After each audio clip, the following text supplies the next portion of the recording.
პრეზიდენტმა მიხეილ სააკაშვილმა მთავრობას სამი საკანონმდებლო ინიციატივა გუშინ შესთავაზა.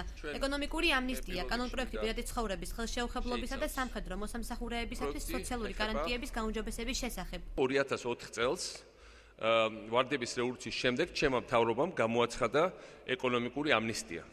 მე ვთავაზობ საქართველოს მთავრობას ახლაც საგანგებო ეკონომიკური ვითარების გათვალისწინებით გამოაცხადოს სრული ეკონომიკური ამნისტია ყველა საგადასახადო და ეკონომიკურ დავალიანებაზე 2013 წლამდე არსებულზე და ამავე დროს ამის პარალელურად მოახდინოს ეკონომიკური დანაშაულის დეკრიმინალიზაცია. აჭარის უმაღლესი საბჭოს ვიცე-სპიკერის შეფასებით ეკონომიკური დანაშაულის დეკრიმინალიზაცია საქართველოს პრეზიდენტს იმიტომ ჭირდება, რომ თავისი კორუმპირებული წევრები გადაარჩინოს. დავით ბაციკაძის განცხადებით მიხეილ სააკაშვილს ამ ინიციატივის გამოცხადება დააგვიანდა.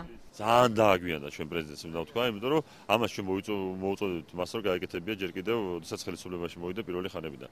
არავითარი ფინანსური ამინისტია მიხეილ სააკაშვილს 2020 წელს არ უცხადებია ის რაც იყო, ის იყო ფარსი. ქელბაქიანი და სხვა ეს ადამიანები ვინც სახელმწიფოსთან ერთად სერიოზული ეკონომიკური დანაშაულები აქვს და სახელმწიფოს დაუმალეს უზარმაზარი თანხები, არ უნდა მიშა სააკაშვილს ეს ადამიანები გადაარჩინოს.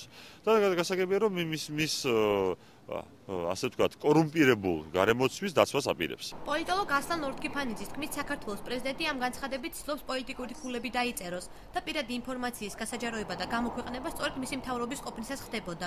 ქართულ საზოგადოებას ძალიან კარგად ახსოვს, როგორ ხდებოდა პირადი ინფორმაციების გასაჯაროება, როგორ ხდებოდა ადამიანების პირადი სატელეფონო ზარების მოსმენა და მისი გამოქვეყნება.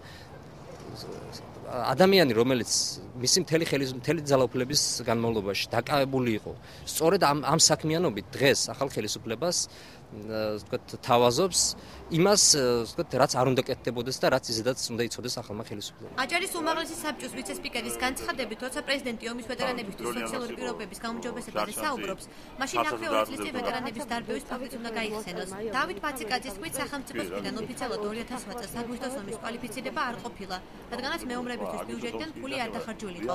სიტყვიერ ჩვენ ყველანი ვამბობთ აგვისტოს ომი, მაგრამ რეალურად კანონი ეს არაა ომი. კანონმდებლობით, რადგან ვეტერანებად არავის არ უღიარებია, იმის გამო რომ ეს ომად არ აღიარებული სახელმწიფოს მიერ, ვეტერანებად არავის არ უღიარებია 2008 წლის აგვისტოში დაღუპულები თუ ინვალიდები, ვინც ამ ომში მონაწილეობენ, ან მონაწილეებიც კი. იმის გამო რომ ფული არ დაეხარჯა, ბიუჯეტიდან მეტი ფული არ გაეცა. პრეზიდენტის ინიციატივების შესახებ კომენტარის გაკეთებისაგან უმცირესობის წევრებმა თავი შეიკავეს.